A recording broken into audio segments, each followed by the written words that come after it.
మరో బ్రేకింగ్ చూస్తున్నాం. ఢిల్లీ సీఎం కేజ్రీవాల్ కి మరో 14 రోజుల పాటు కస్టడీని రౌజ్ రెవెన్యూ కోర్టు పొడిగించింది. 3 రోజుల పాటు కస్టడీ ముగియడంతో కేజ్రీవాల్ ను సిబిఐ అధికారులు కోర్టులో హాజరుపరిచారు. జ్యుడిషియల్ కస్టడీకి ఇవ్వాలని సిబిఐ అధికారులు కోర్టును కోరారు. ఇరుపక్షాల వాదనలు విన్న అనంతరం జూలై 12 వరకు కస్టడీని పొడిగించింది Rouse Avenue court. Delhi liquor policy scam కేసులో బుధవారం కేజ్రీవాల్ సిబిఐ అరెస్ట్ చేసింది.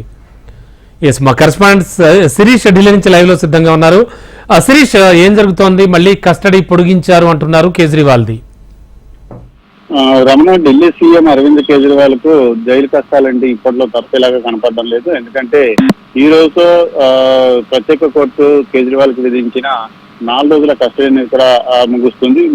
సో ఈ నేపథ్యంలో మరోసారి కేజ్రీవాల్ ను కోర్టులో ప్రొడ్యూస్ చేయడం జరిగింది. అయితే కేజ్రీవాల్ అసలు పొంతనలేని సమాధానాలు ఇస్తూ విచారణను పక్కదో పట్టించే ప్రయత్నం కూడా చేస్తున్నారు. కాబట్టి ఆయనకు 14 రోజుల కస్టడీని కూడా విధించాలి అని చెప్పేసి కూడా కోర్టును సిబిఐ కోరడం జరిగింది.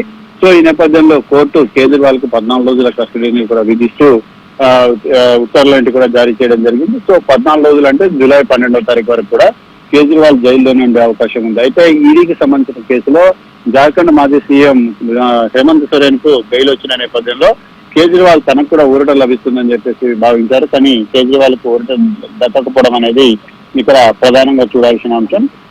మొత్తం మీద కూడా జూలై 12వ తారీఖున మళ్ళీ తిరిగి రౌజ్ రెవెన్యూ కోర్టులో కేజ్రీవాల్ ను వీడియో కాన్ఫరెన్స్ ద్వారా ప్రవేశపెట్టాల్సి ఉంటుంది.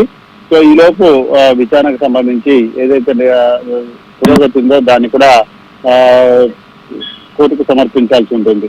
సో మొత్తం మీద కూడా interest of the investigation and justice కోసమే ఈ ఎక్స్టెన్షన్ అనేది కూడా అడుగుతున్నట్లుగా కూడా సిబిఐ చెప్తుంది. సో ఇరు వర్గాల యొక్క వాదనలు విన్న తర్వాత స్పెషల్ జడ్జి సునైనా శర్మ తీర్పును చేయడం కూడా జరిగింది. అదేవిధంగా కోర్టు గతంలో 3 రోజుల కస్టడీని కూడా విధించింది. దాన్ని మళ్ళీ ఎక్స్టెండ్ అనేది కూడా చేశారు.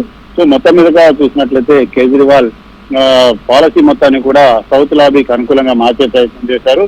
ఏదైతే హోల్సేల్ కమిషన్ అయితే ప్రాఫిట్ మార్జిన్ ఉందో దాన్ని 5 నుంచి 12% ఏకంగా పెంచుతూ కూడా న్యూ ఎక్సైజ్ పాలసీని రూపకల్పన చేయడం కూడా జరిగిందని చెప్పేసి చెప్తూనే గతంలో విచారణకు సంబంధించిన అంశాలు ఏవైతే ఉన్నాయో వాటన్నిటిని కూడా కోర్టులో ప్రస్తావించడం జరిగింది. Okay, thank you Suresh.